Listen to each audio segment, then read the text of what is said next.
Today I'll be reviewing the ZLINS insulated food jar. This food jar is 13 ounces. It can keep 13 ounces worth of food. The first thing that I love about it is I love the color, the ombre color that it gives, and I love that this is a reusable food jar and it has a handle so you can open it up like this and you can hold it like this. Very cute. It is adorable. This is how big it fits. So this cover, you can use it as a smoothie bowl. So this can be your food, this can be your smoothie. It's 13 ounces, and when you open the jar, you also have a spoon inside.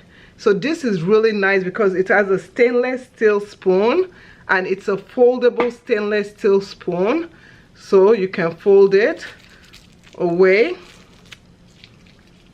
and it's very durable. So once you remove the spoon, it has a stopper in there for the steam, so you do have a steam stopper. So I'm gonna fill it with some food, some of my noodles in there, and you can see it really takes a good capacity of food. So I like that this is made out of premium food graded stainless steel and it's 100% BPA free. It will not rust and it will not create an odor of whatsoever. It fits perfectly into my lunch box. So this is a must-have for me.